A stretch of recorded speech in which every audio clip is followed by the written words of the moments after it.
के लिए देवता भी ललायित रहते हैं। देवताओं को भी मनुष्य जन्म में ही आकर के भगवान की प्राप्ति हो सकती है, और भगवान की प्राप्ति के बिना मनुष्य जीवन का और कोई फल नहीं है।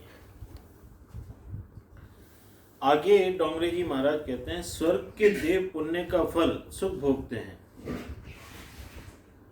पशु पाप का फल दुख भोगते हैं। पशु आत्मा को शरीर समझता है, शरीर से आत्मा अलग है, मानव इसे जानता है। शरीर ही मैं हूँ, शरीर ही आत्मा है, ऐसा पशु समझते हैं। इससे वे शरीर में मग्न रहते हैं। पशु का स्वभाव सुधरता नहीं। बिल्ली जन्म से लेकर मृत्यु तक चूहे की हिंसा करती है। बिल्ली ने कभी चूहे की हिंसा करना छोड़ दिया हो ऐसा सुना नहीं। पशु स्वभाव नहीं छोड़ सकते, उनका स्वभाव एक सा रहता है। जो हमने कल देखा था कि जो पशु होते हैं वो अपने स्वभाव को नहीं छोड़ सकते। तो यहाँ पे एक बात और सिद्ध होती है कि जो अपने आप को शरीर समझता है वो पशु है। जो अपने आप को शरीर समझता है वो पशु है। और पशु पाप का फल माने दुख भोगते हैं। लेकिन वहीं पे स्वर्ग के अंदर जो देवता हैं वो पुण्य का फल भोग करके सुख भोगते हैं।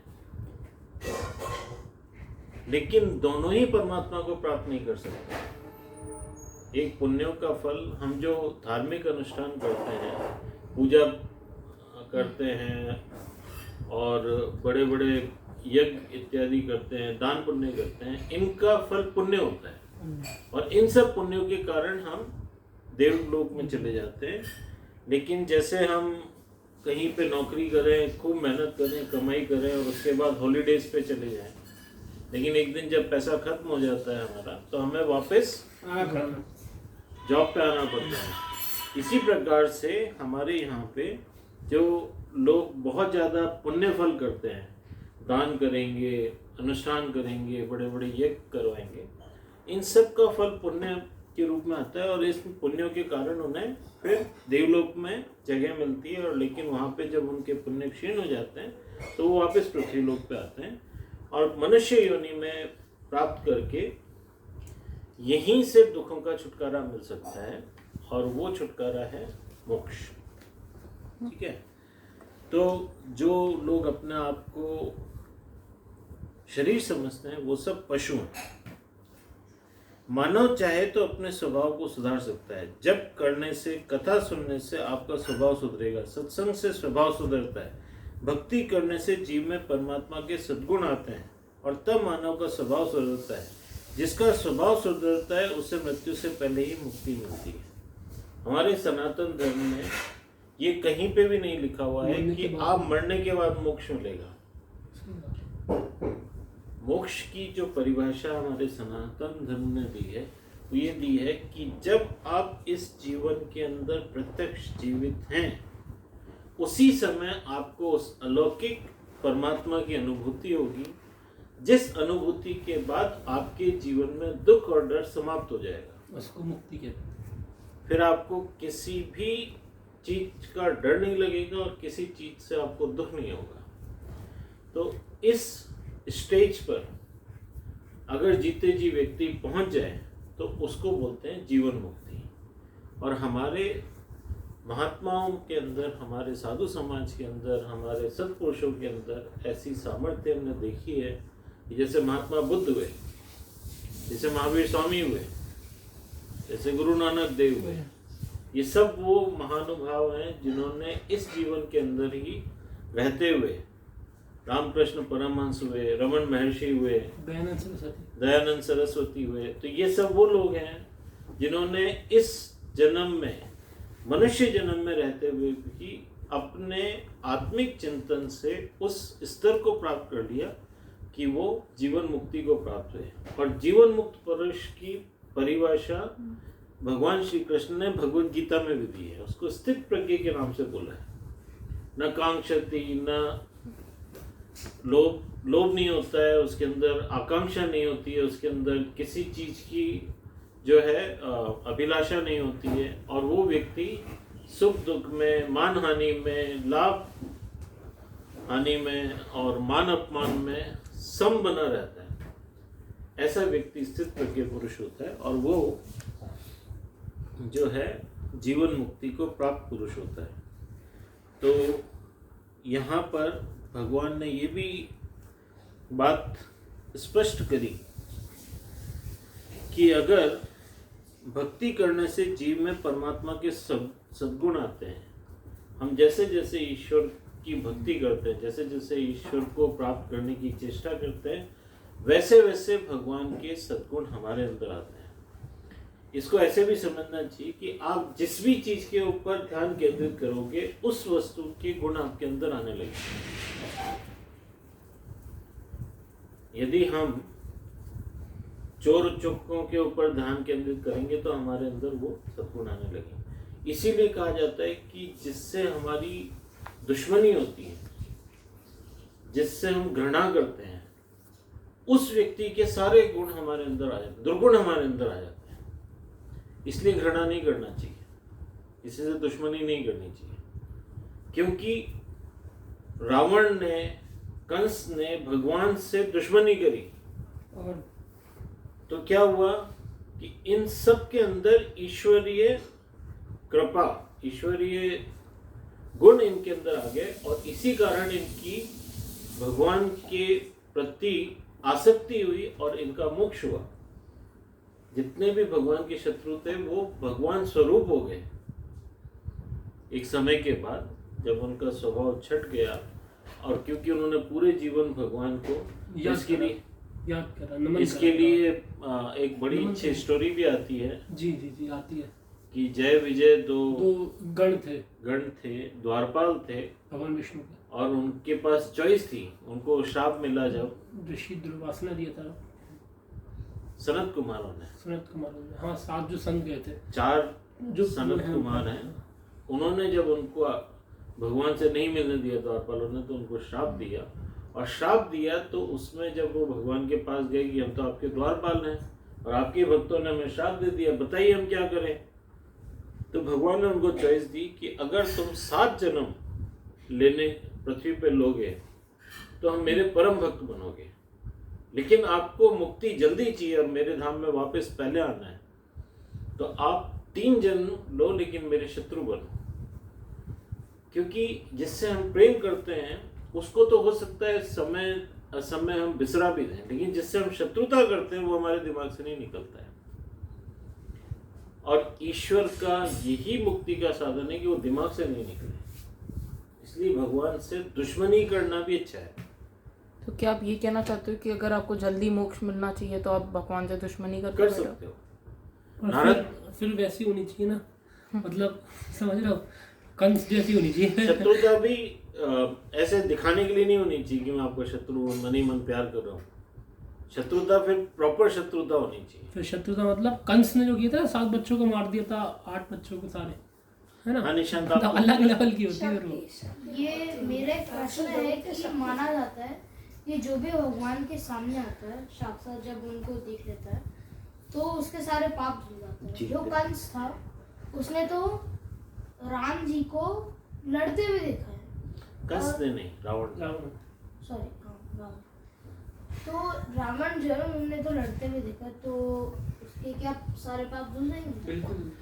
ओके निशांत, इसके अंदर एक बहुत अच्छा श्लोक आता है, जाकी रही भावना जैसी प्रभु मूरत तिन देखी तैसी। रावण ने राम जी को देखा लेकिन राम जी को भगवान स्वरूप नहीं देखा, उसने राम जी को एक जनरल आदमी की तरह देखा। अच्छा। अगर आपकी भावना में ईश्वर के प्रति ईश्वर भाव नहीं है तो ईश्वर प्रकट भी नहीं होंगे, ईश्वर होते हुए प्रकट नहीं होंगे।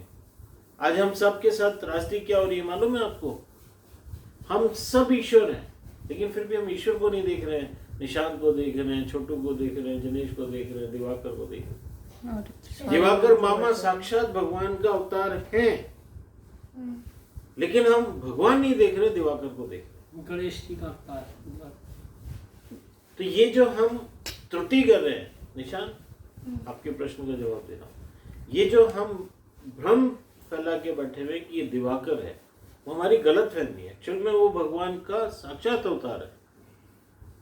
जो ये मेरे अंदर गलत फहमी की निशांत है, वो मेरी मिसअंडरस्टैंडिंग है। वास्तव में निशांत भगवान का साक्षात अवतार है।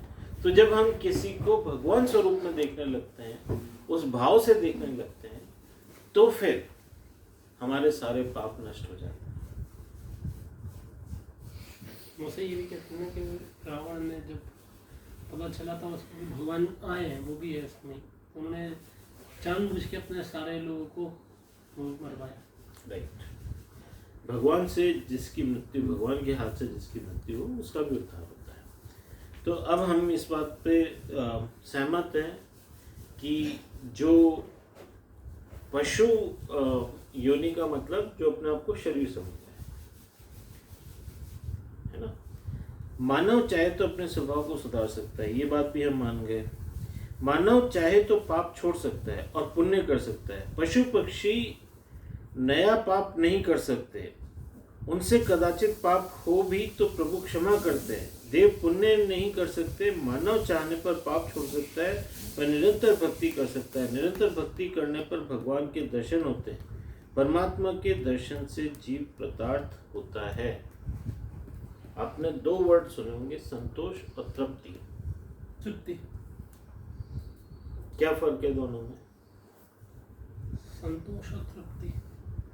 संतोष तो संतोष शायद शांत हो पेशेंट, शांति। तृप्ति मतलब जैसे किसी चीज की अपनी इच्छा पूरी हुई, वो तृप्ति हुई। भाव में कि नहीं?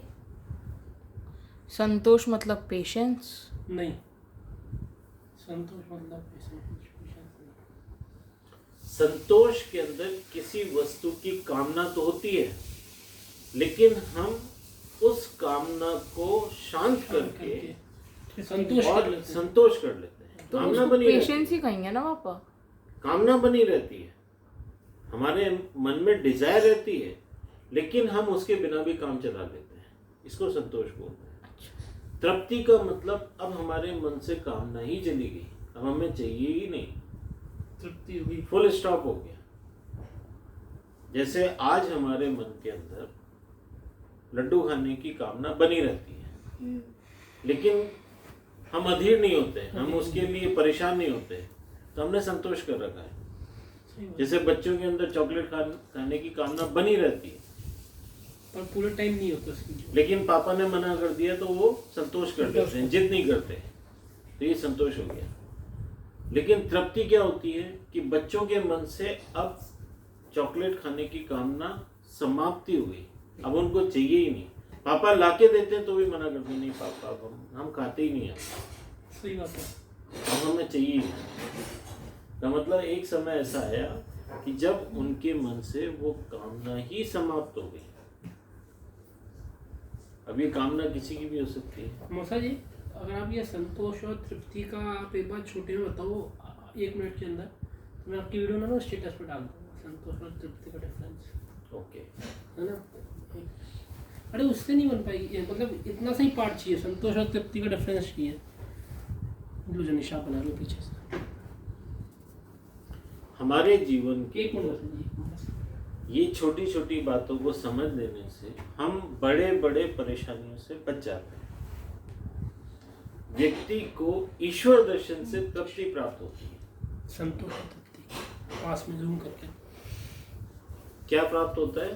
तृप्ति प्राप्त होती है। तृप्ति प्राप्त। आज तो हमें लगता है कि हम इच्छाओं के बिना रह नहीं सकते, लेकिन ईश्वर दर्शन से हमें तृप्ति प्राप्त। तृप्ति और संतोष के बीच में क्या अंतर है मौसा?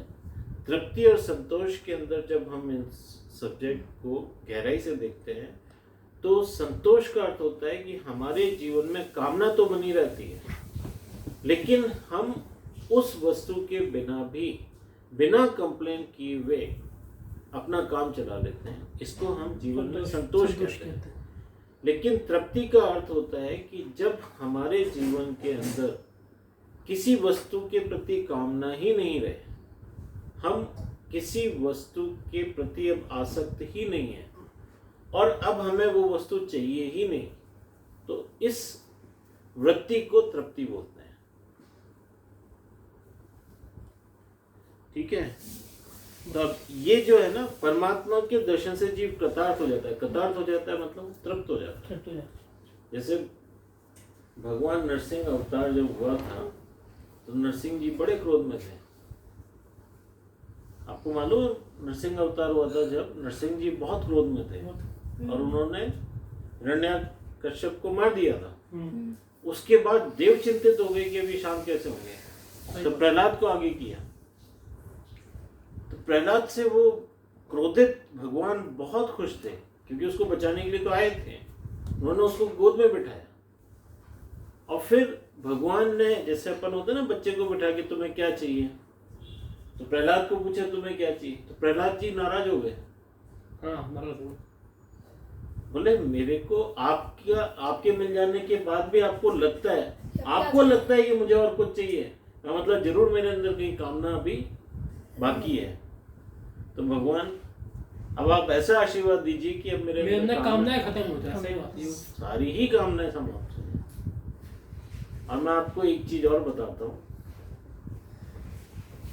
कि हमारे जीवन के अंदर जो ये कामनाएं बनी रहती है ना, जो कामनाएं बनी रहती हैं, ये एक्चुअल में तो हमें बहुत दुख पहुंचाती है और हमारे सुख को हमारे तक आने नहीं देती। जब भगवान ने ये देखा कि इस बच्चे के अंदर कामना रही नहीं है, तो उन्होंने उनको अब उनके पिताजी का पूरा राज्य दे दिया और अखंड काल के लिए दे दिया। बोले जब तक तुम्हें करना हो राज कर सकते हो। आज भी ध्रुव भगवान ऊपर तारा बन करके चमक रहे हैं और उनका इन्फ्लुएंस आज भी चलता है। गादीपत्य आज भी इवन अभी भी उनके जो बेटे हैं राजा बलि, उनका ये उन्हीं का इस समय पाताल में भी उनको ही मतलब दिया हुआ है। हाँ, इस समय भी उन्हीं का कार्यकाल चल रहा है। तो ये जो हमारे जीवन के अंदर हम कामनाओं को करके अपना समय खराब कर रहे हैं, अगर हम कामनाएं छोड़ दें तो हमें जितना चाहिए उससे कहीं अधिक मिलेगा और जो मिलेगा उसको हम संभाल नहीं पाएंगे। बोलिए श्री कृष्ण भगवान की जय।